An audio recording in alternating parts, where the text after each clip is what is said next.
Be me Troy, 31 years old, physical therapist, work at a private clinic, small team, good patients, decent pay. The clinic has been around for about 15 years, run by a husband and wife who've been doing this longer than I've been alive. Good people, don't micromanage, let me do my job. I've been there 3 years, and it's the first place I've worked where I don't dread Monday. Got my own apartment about 2 years ago. Nothing fancy, but it's mine. 1 bedroom, decent kitchen, a balcony too small to actually use, but nice to have in theory. The kitchen matters more than the square footage. I actually cook, which sounds like a small thing, but most people I know at my age are still eating out 5 nights a week or living off whatever requires minimal dishes. I started cooking properly during the relationship before last. She cooked, she taught me a few things, and then after we broke up, I kept doing it. Probably the most useful thing that came out of that situation. The gym is consistent too. 4 times a week most of the time. Nothing competitive, not training for anything. Just structure. The kind of structure that makes the rest of the day feel more manageable. I'm not religious about it. If something comes up, I skip without guilt. But most weeks it happens. Life is pretty calm. Not in a sad way. In the way that feels sustainable. I'm not chasing anything urgently right now, which means I'm also not losing anything urgently right now. The last relationship I had ended around the time I turned 29. We'd been together about a year and a half. She was smart, worked in communications for a nonprofit, had strong opinions about everything. I respected that about her initially. The problem was the strong opinions eventually included me. What I was doing, what I wasn't doing, how I processed things, how I didn't process things enough. I'm not an emotional person in the way she wanted me to be. I feel things. I'm not a robot. But I don't narrate my feelings while I'm having them. She wanted more narration. I tried for a while, said more than I naturally would, explained more, opened up more, and at a certain point I realized I was performing a version of intimacy rather than having it, like I was doing the lines from a script of what a sensitive boyfriend says, rather than actually being closer to her. She sensed it, I think. Eventually, it became what we talked about instead of anything else. Then it became the only thing we talked about. And then we stopped. It ended without a blow-up. A long conversation on her couch on a Sunday afternoon. She cried for about 20 minutes. I sat there feeling bad about the crying and mostly blank about everything else, which she would probably say proves her point. Maybe. Maybe it does. Anyway, spent a year after that not really doing anything socially. Work and gym and weekends that blurred, which felt like recovery, even if it looked like nothing from the outside. My buddy had been on my case for most of that year about getting back on the apps. He'd met someone about 8 months into my recovery period. They moved in together pretty fast, which turned him into one of those people who need everyone around them to also be settled. I understand the impulse. You want your friends to have what you have. I just didn't feel any urgency. He brought it up probably every other time we spoke. I kept deflecting. Said I was fine. Said I wasn't ready. Said I wasn't interested. Then one evening, we're watching a game at his place, and at halftime he picks up my phone while I'm in the kitchen. I come back out, and he hands it back to me with Hinge open and a half-built profile. He'd grabbed 3 photos somehow. One from the gym, one from the hiking thing we did last year, one from my cousin's wedding where I actually had on a decent jacket. I kept it simple. Just put in your job and a bit about cooking. Nothing embarrassing. I protest for maybe 40 seconds. His girlfriend from across the room says, "Troy, just do it. What's the worst that happens? 2 against 1. Fine, whatever." He finishes off the profile while I sit there eating chips. I tell him if he writes anything about loving dogs or hiking, he's paying for the next round for the rest of the season. He doesn't. Keeps it clean. Hands it back. Says just use it for 2 weeks and see. I figure I'll open it a few times, tell him nothing's clicking, and we move on. I actually open it the next day at lunch, sitting in the break room at the clinic, finishing a sandwich, start going through profiles. It's the usual spread. Travel photos where someone is on a mountain or a beach looking fulfilled. Group shots where you genuinely cannot identify who you're supposed to be swiping on. Bios that seem like they were assembled from a list of safe interests. Hiking, yoga, brunch, true crime podcasts. I'm not knocking any of it. I just don't feel a strong pull. Swipe right on a few where there's something that feels genuine. Swipe left on most. Then I hit Harlow. 28. Manager at a vegan brand called Earthkind. The photos are good. There's one that looks like she's at an outdoor market somewhere. Natural light. Laughing at something off camera. A real moment. Not a posed thing. Then a professional-ish headshot that still reads like a person and not a corporate document. One with friends at what looks like a rooftop thing. She's clearly attractive, and in the photos, she looks like someone who's at ease in the world. Then the bio. Equality isn't a request. It's a standard. 50-50 or don't bother. I read it twice. My actual first reaction isn't annoyance or eye-rolling. It's something close to appreciation. I think about the number of times I've paid for everything on a first date, done the whole thing, picked up the check without discussion. And then 2 weeks later, she's talking about her values and independence, and I'm sitting there going, well, that seemed fine to you at the table. So, the upfront disclosure is genuinely refreshing. She said the thing.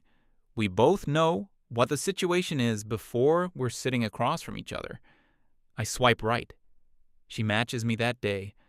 I see the notification while I'm still in the break room finishing my coffee. She messages first, which I notice and suspect is deliberate. She probably messages first on every match as a point of principle, but the message itself is real. She references something specific from my bio, asks a follow-up question about it, not a generic hey or what's up. I respond with something real. She responds quickly, and we're actually off to a decent start. The conversation over the next few days is good in a way I didn't fully expect. She's sharp, knows how to move things along, doesn't let it go flat. Tells me about the brand, the project she's running, the politics of coordinating across departments. There's a guy in supply chain who was resistant to everything for months, and she finally found the one angle that made him see it as his own idea. That part made me laugh.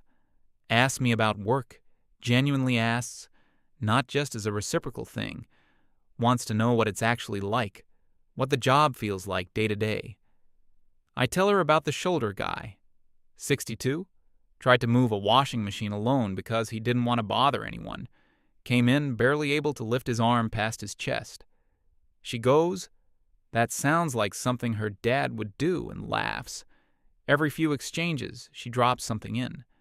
Something about the emotional labor that falls on women in relationships. Something about how men in her experience can't handle it when a woman doesn't need them for anything. Something about the conditioning that makes men associate being taken care of with weakness. I don't engage with it. Not because I'm intimidated or trying to dodge. I just don't want to spend my evening arguing about social dynamics with someone I've never met. I ask her something else, and she follows. I can feel her probing for a reaction that isn't coming. We talk for 5 days like this. She brings up meeting, coffee, then a bar down the street if it seems worth continuing. I say sure, Friday works. She confirms and then adds the thing about paying for herself.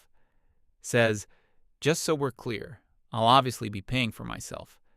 I say, sounds good, see you Friday. She takes a beat before responding, then says, great, looking forward to it.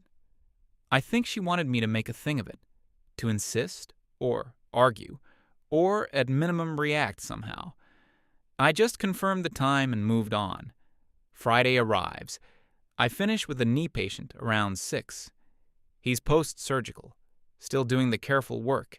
It takes longer than my earlier sessions. Get changed, drive across town. The coffee shop is somewhere I've been a few times. Nothing remarkable. Get there early, grab a small table by the window where the light is decent. Order a flat white, sit with my phone for a minute. She comes in maybe 4 or 5 minutes after me. And honestly, she looks better in person than in the photos. This isn't always the case. Sometimes the photos are optimized in ways the person isn't. With her, it's the opposite. She's more present in person, more alive somehow. The way she comes into the room is confident, but not performative. She spots me and walks over directly. We do the slightly awkward first greeting, that moment where nobody knows if it's a hug or a handshake, so it ends up being a half hug that doesn't commit to anything. She laughs a little at the awkwardness, which is a good sign. We sit down, she orders, we settle in. First 10 minutes are always the calibration period. You're comparing the text version to the physical one, trying to find where they line up and where they don't. With her, they line up pretty well. She's sharper in person than in text, actually. Quicker, drier. I tell her about the shoulder guy, the washing machine, the age thing. She laughs properly, not politely. Says something about men refusing to ask for help being a genuine public health crisis at this point. I say honestly, at this point in my career, I have a strong data set to support that claim. She talks about Earthkind for a while, the packaging project, the cross-department headache, the supply chain guy. She tells the story better in person, with more color. I ask about the logistics of the packaging shift, the actual mechanics of changing a supply chain mid-operation. She seems slightly surprised that I'm asking the real question rather than nodding along. Explains it with actual detail, seems to enjoy having someone who wants the real answer. We finish the coffees and walk over to the bar. It's not far. Evening is nice enough to walk. Getting dark, mild temperature, the streets are quiet. We get a table, order drinks, keep going. She's still moving the conversation well. Touches on her move to Earthkind, what she was doing before, where she sees things going. I talk a bit about the clinic, about the part of the job that actually matters to me. The patients who come in and can barely use something and leave being able to use it again.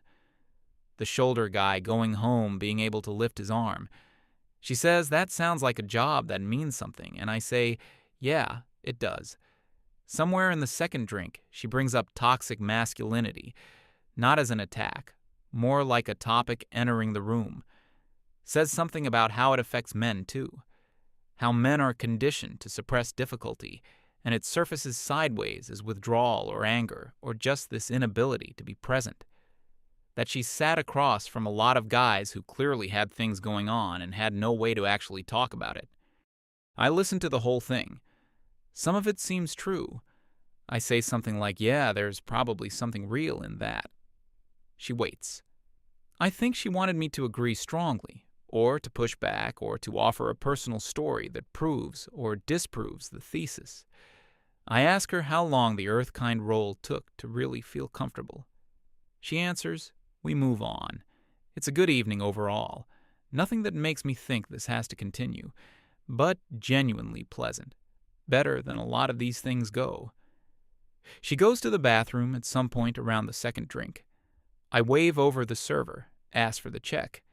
She comes back, sits down. Server brings it over almost immediately. Can we split it, please? I say it the way I'd say anything else. Just a practical request. Not a statement, not a performance. Just asking for what we agreed to. She takes her card out without commenting. We pay, collect ourselves, put jackets on, walk out. Outside on the pavement. She's standing there. And I can feel her waiting for a next thing. Some signal that this continues. Maybe I'll say I'll text her. Maybe I'll ask when she's free next week. Maybe I'll at least say something about the check, soften it somehow. Nothing comes out of me that fits what she's waiting for. I had a good enough time. I don't feel a pull toward a second one. Those two things are both true, and neither cancels the other. Had a good time. Take care. I mean it, say it, without anything loaded in it. Genuine small smile, not performed. Turn and walk to my car, drive home, make a sandwich, stand at the counter, eating it. Watch about 40 minutes of something I wasn't fully paying attention to. Go to bed, sleep fine. Wake up Saturday with nothing in particular on my mind. Go to the farmer's market in the morning. The coffee cart I like is there. I get my usual. Walk around for a bit. Pick up some things for the week. Vegetables. A sourdough from the bread stand. It's a nice morning. Not thinking about anything specifically. Harlow enters my head for maybe 30 seconds somewhere around the bread stand. I'm not drawn toward texting her. Not hostile toward the idea either. Just not feeling it. Get home. Put things away. Spend some time on clinic admin in the afternoon. Progress notes, a couple of scheduling things. Hit the gym in the late afternoon. Spend most of the time on the bike thinking about the knee patient's program. Wondering whether to add a movement next session or wait one more week. Get home, shower, make food, read for an hour. Sunday is even quieter. A longer walk in the afternoon. Cook a bigger meal than usual. Phone on the kitchen counter most of the day. Nothing urgent coming through. Monday is busy again. Back-to-back patients in the morning. Lunch break in the break room. I pick up my phone, and there's a text from Harlow. Hey, had fun the other night. It's friendly, nothing wrong with it. Type, yeah, it was cool. Hope your week's going well. Send. Put the phone down, finish eating. Go back to work. Afternoon sessions, busy until past 5. Packing up my bag, I check the phone. She replied maybe an hour after I sent mine. So that's it? Just cool? Look at it for a moment. She's not wrong that cool is a low-temperature response. I didn't intend it as a dismissal. I just don't manufacture warmth I don't have. Type, not sure what you mean. I had a decent time, just didn't feel a strong enough connection to push for more. Nothing bad about you, genuinely. Send. Put my jacket on, walk to the car, traffic on the way home. I see the 3 dots appear in the thread while I'm stopped at a light. They stop. Start again. Stop again. By the time I've parked outside my building and gone upstairs, she's sent something. I just think it's interesting that you had zero problem letting me pay for myself, but also zero interest in following up. I put my values out there from the start. That doesn't mean I wanted to feel like I was sitting across from someone who already checked out. Go to the kitchen, start on dinner, read it again while I'm waiting for the pan to heat up. I actually stand there for a minute, genuinely working through it.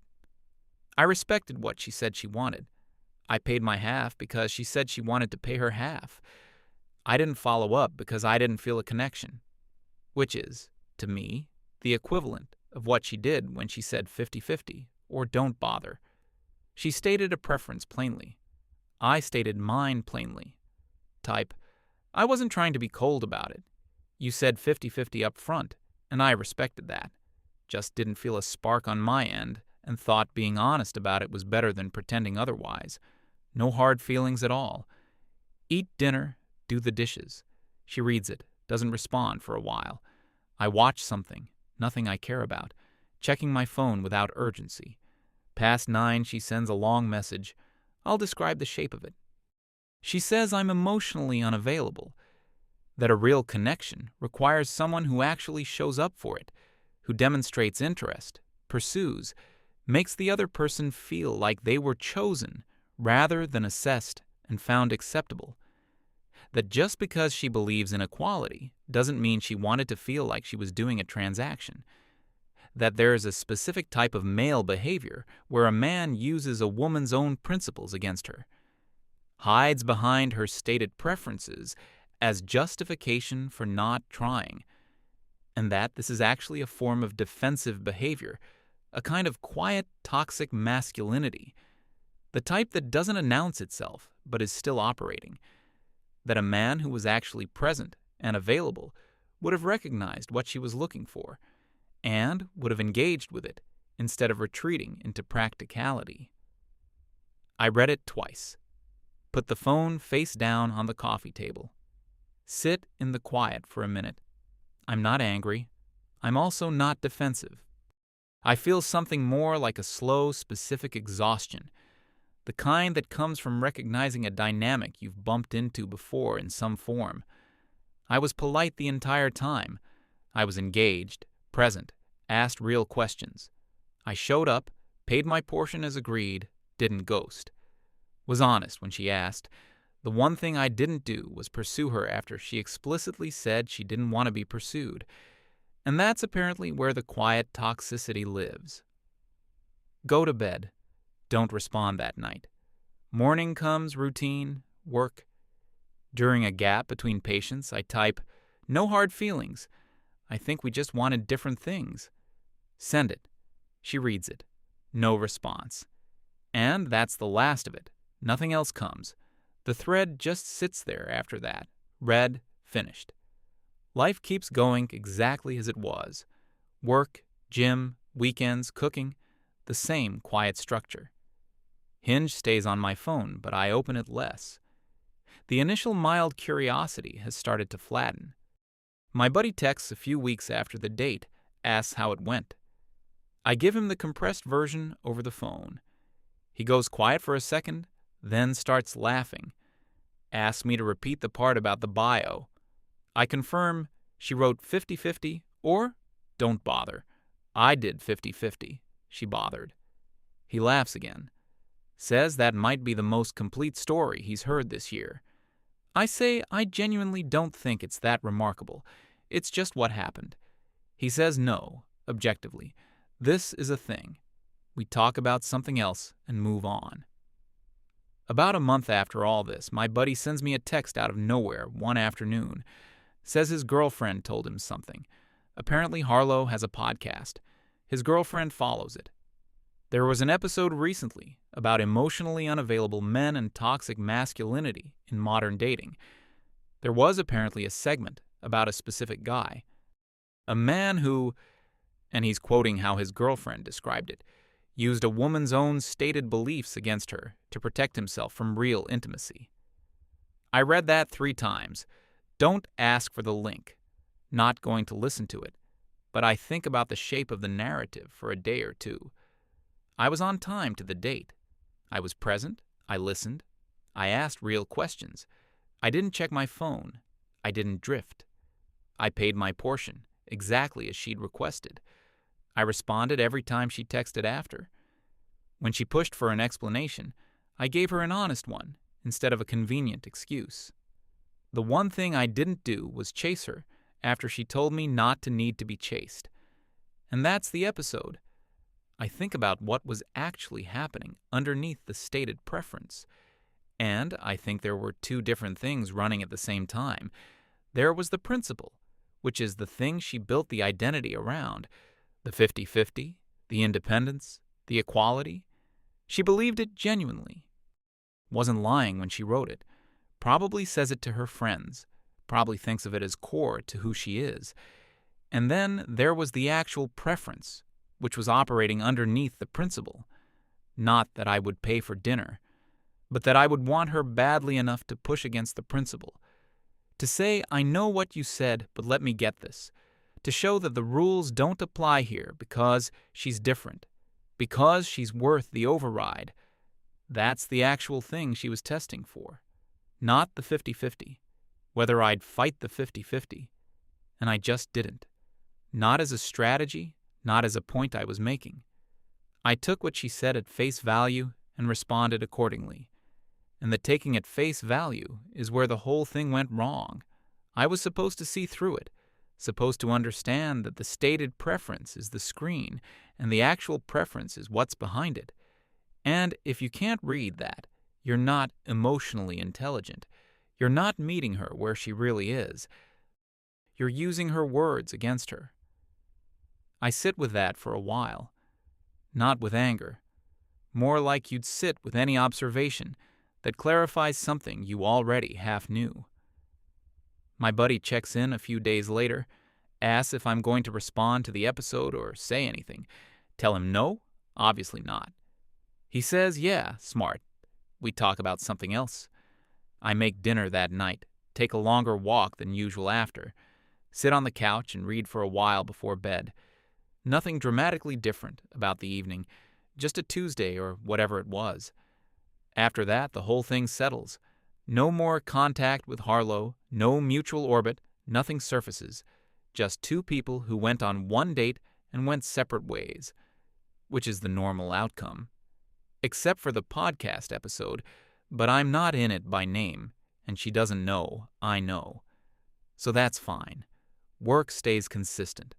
The shoulder patient gets discharged eventually, shakes my hand on the way out, says I gave him his arm back. More dramatic than the clinical reality, but I'll take it. That's the part of the job that actually means something. Watching someone go from barely functional to functional again. New patients come in, the schedule fills, the routine holds. I went on one other date from Hinge maybe 6 weeks after everything with Harlow. Different person, totally different vibe. She works in architecture, quiet, funny in a dry way. Also fine, also no second date. No podcast episode emerged from it, which I take as a sign that both of us just felt the same thing and handled it the same way. No drama, no narrative, just one fine evening that didn't continue. My buddy stopped forwarding profiles every week. I think he's accepted that I'm doing this at my own pace, or he just ran out of profiles he thought were suitable. Either way, I appreciate the reduced pressure. Hinge is still on my phone. I open it occasionally, swipe a few times, see what comes up. No urgency around it. Life is pretty good. Not exciting, not a story, not a podcast episode about anything, just a regular life that works. I know what I'm doing tomorrow and the day after. I'm not chasing anything that's avoiding me. I'm not performing to stay in something that isn't working. That's not nothing. That's actually the whole thing. If I learned anything from the whole Harlow situation, it's probably just a confirmation of what I already suspected, that sometimes the stated preference and the real preference are running completely separately, and the person holding them doesn't necessarily know that. That's not unique to her. It's probably true of most people in some area of their life, including me, probably, in ways I can't see clearly. But the specific version I ran into, where the stated preference is an identity and the real preference is the opposite, where taking someone at their word is the offense, where believing what someone says is the evidence against you. That's a specific kind of difficult to navigate, because there is no way to win. If I'd paid for everything, she would have had a problem with that too. If I'd pushed for a second date after one mediocre evening, that also would have been something. The only way through it is to want her so, obviously and specifically, that she feels chosen despite her principle. And I just didn't want her that way, which is fine, which is allowed, which is ultimately exactly the same thing she was allowed to feel about me. Anyway, still a physical therapist, still in the apartment, still going to the farmer's market when I can, still cooking my own food, still single, still fine with it. My buddy keeps living his settled life and occasionally checking in on me. I'm not running from anything, just going at a pace that feels right. MFW, she wrote 50-50, or don't bother in the bio. MFW, I did exactly 50-50. MFW, that became a podcast episode about quiet, toxic masculinity. MFW. I drove home and made a sandwich and slept fine. Actually, let me go back and fill in a few things I glossed over. The app experience itself was stranger than I made it sound. I'd been off any dating platform for about 2.5 years before my buddy set this up. The last time I'd used one was when apps were less of a whole lifestyle and more of a thing you tried and forgot about. Coming back to it now felt different, more saturated, more performative somehow. Every profile felt like it was optimized for something, not necessarily for meeting a person, but for presenting a version of a person that looks good on the platform. Which makes sense. I get why people do it. But it creates this weird distance between the profile and the actual human. You swipe right on an image and a list of interests. You talk to a writing style, and then eventually you meet whoever is actually behind all of that. And sometimes there's barely any gap, which is good. And sometimes the gap is significant, and you're sitting across from a stranger. Harlow's gap was small, which I already said, but the conversation leading up to the date had its own texture I didn't fully describe.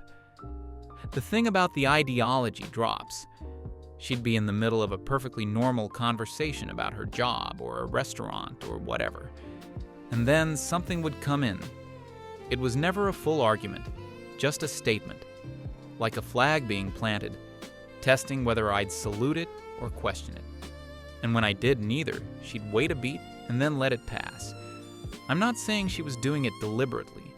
I think she genuinely thinks about those things a lot, and they just surface in conversation. But the frequency of it created a mild background hum. Like every third message was a small ideological checkpoint. I passed them by not engaging, which I suspect wasn't the pass she was looking for. The actual pass she wanted was probably different. Maybe for me to engage thoughtfully, to demonstrate that I'd thought about these things, to show I was the kind of man who could have that conversation without defensiveness. Instead, I just redirected every time, which probably read as avoidance, and which maybe was avoidance in some technical sense. I just didn't want to debate social theory before we'd eaten a meal together. There's also a thing about the days between matching and the date that I left out. On about the third day of talking, she went quiet for most of a day. Not ghosting. She came back that evening, but noticeably quieter. I didn't push, didn't check in about it. When she came back, she said she'd had a long day at work. Supply chain thing, some internal disagreement that blew up into a meeting that ate her afternoon. She vented for a few minutes about it. I asked a couple of questions. She said something like, "It's nice that you actually ask follow-up questions instead of just waiting for me to finish," which told me something about her previous experiences. I stored it and moved on. But it's interesting in retrospect, because on the date itself, the thing I got dinged for later was not pursuing enough. And yet, in that moment, the thing that read well was just paying attention, which is what I was doing the whole time. Paying attention, being present, not manufacturing things that weren't there. Seems like those two things got interpreted differently depending on the context. Paying attention when she was frustrated about work, emotionally available. Paying attention to whether I actually felt something after the date, unavailable. I don't know what to do with that distinction exactly. It's just a thing I noticed. The date itself had one moment I also skipped over. Partway through the bar portion, she asked me directly something about my previous relationship. I don't remember the exact wording, but something like whether I'd been in anything serious recently. I gave her the compressed version. 1.5 years. Ended about 2 years ago. No drama. She asked why it ended. I said something honest, but not detailed. That we wanted different things emotionally, and it wasn't working. She pushed a little, not aggressively, just curious. Asked what I meant by emotionally. I said something like I'm fairly steady. She wanted more open processing out loud. We weren't compatible on that front. Harlow nodded and said something like, "That's at least self-aware," which is a funny thing to say, like she was grading me on the answer. At least self-aware. Not, "That sounds hard," or "I get that," or "Yeah, compatibility matters," just at least self-aware. I noticed it and didn't comment on it. Later I thought about that phrasing. At least self-aware is like saying, "At least you showed up." It's a compliment structured around a low bar, the implication being that the bar was in question, which combined with everything else paints a pretty clear picture of what she was walking into. The date expecting. A man who didn't know himself, who'd be defensive about it, who couldn't talk about his past. And when I was none of those things, it briefly seemed like a good sign. But somewhere the expectations she came in with didn't fully recalibrate. She'd set up a certain kind of evening in her head, a man who needed to prove himself, who she'd help through it with her principles intact. And I just didn't need to prove myself in that particular way. I wasn't struggling with the things she was ready to help with, which is its own kind of incompatibility, I suppose. There's also the thing about walking to the bar that I didn't fully describe. The 5 minutes between the coffee shop and the bar were actually the most natural part of the evening, out of the pressure of the table setting, moving, the city around us. She was talking about the market photo in her profile, said she took it in Portugal, went alone, spent 10 days there. I asked what made her go alone rather than with someone. She said she'd been waiting for the right person to go with for 2 years, and eventually decided the waiting was its own kind of loss. So she just booked it. I said that sounds like the right call. She looked at me kind of sideways and said most guys she tells that story to say it sounds lonely. I said I don't know. Going alone to a place you've been waiting to go seems like the opposite of lonely. She didn't say anything for a moment, then said yeah, it kind of was. That was the most honest minute of the evening. No principles being stated, no checkpoints, no waiting to see how I'd react. Just two people talking about a decision she made that mattered to her. I remember thinking if the whole evening had been more like that walk, it might have gone differently. But the walk ended, and we sat back down, and the evening continued the way it did. And here we are. I don't tell that part of the story to say it was almost something. I tell it because it's accurate.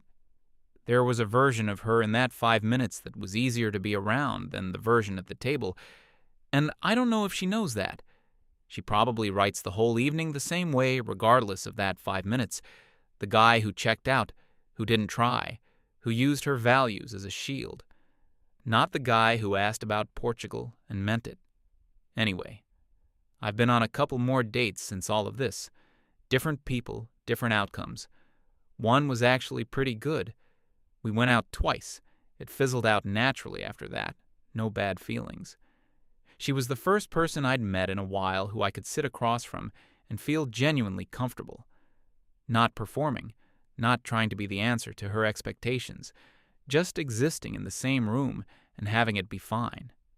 Those 2 evenings were worth something, even if nothing continued. I think that's all I'm looking for, really. Not the perfect match or the story that ends in a wedding, just someone you can sit across from without doing the performance, where you're both just people, no audition. And it turns out that's harder to find than it sounds, not because people are bad, but because everyone comes in with a version of what they need, and sometimes those versions are running on different logic entirely. And you only find that out by actually sitting across from them, which requires doing it over and over, which gets tiring in the way any repetitive thing gets tiring. But I haven't given up on it, haven't written off the whole thing, just doing it at a pace that doesn't grind me down, opening the app when I feel like it, not when I feel like I should. Anyway, that's the whole story, or at least the parts I remember clearly. The rest is just regular life, which is mostly what life is.